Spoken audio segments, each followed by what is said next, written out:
They showed up before sunrise, flashing fake badges, shouting fake orders, and handcuffed me in my own driveway.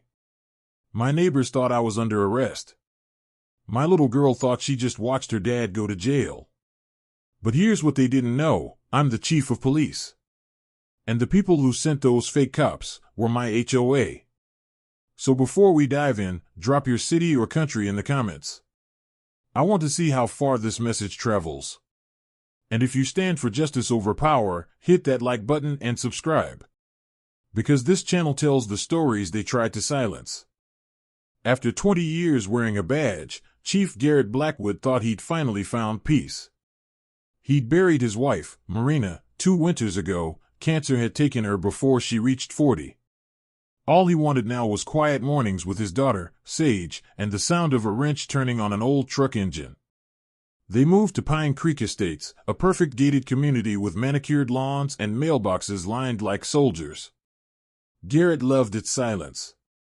Until the clipboard showed up.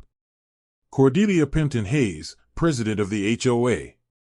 A woman whose perfume smelled like lemon polish and authority. She greeted him with a smile that never reached her eyes. "Chief Blackwood, welcome. We value order here. You'll find our rules keep Pine Creek beautiful." He nodded politely. He'd faced armed felons and crooked politicians. How bad could a neighborhood association be? 2 weeks later, a red notice appeared on his garage door. Unauthorized vehicle repair, $250 fine. Garrett walked over to Cordelia's house, calm and professional. "Ma'am, the bylaws allow hobby restorations. My truck's not commercial." "Rules evolve," she replied, clicking her pen. "I decide when they do." He returned home uneasy. The smell of oil and paint thinner no longer felt peaceful, it smelled like defiance. By summer, Cordelia's control had spread like mold. Neighbors whispered about fines for Christmas lights, kids' bicycles, even porch swings. The HOA board meetings felt less like discussions and more like trials. One morning Garrett found a $5,000 fine taped to his windshield. Violation, commercial vehicle, repeated offense. He stormed into the meeting hall. "You can't invent charges. Show me the bylaw." Cordelia leaned back in her chair. "Chief, in this neighborhood, I'm the law." The room went silent. Her words hung heavy as challenge accepted. Soon strange SUVs began circling Pine Creek. Men in black uniforms with Pine Creek Protective Services patches stopped residents, issued tickets, even threatened towing. Their badges looked official, until Garrett noticed something off: the state emblem printed backward. He checked state records, no such company existed. Cordelia had built her own private police. Then came the dawn raid.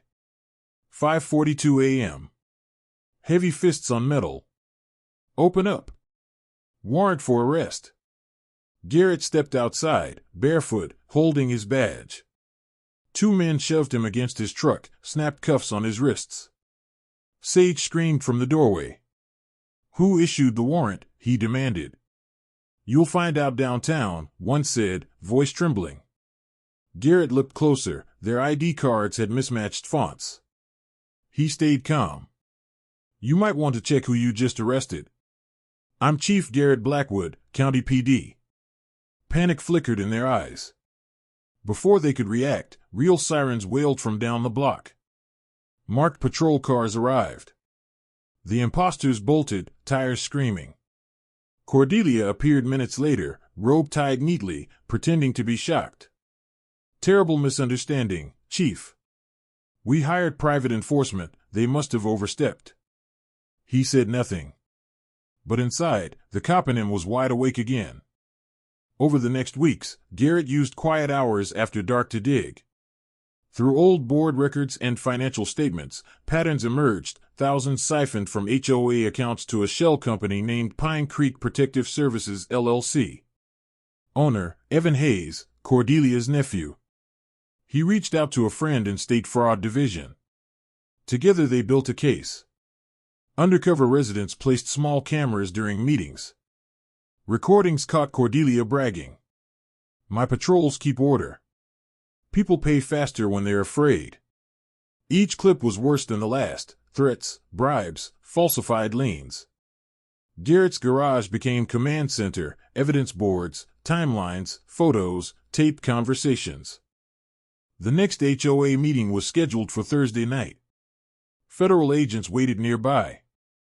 Garrett arrived early, calm, sleeves rolled, badge hidden under his jacket.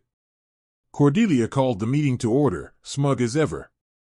Tonight's vote will approve a special security assessment for everyone's safety. Garrett stood. Before you vote, I'd like to show something.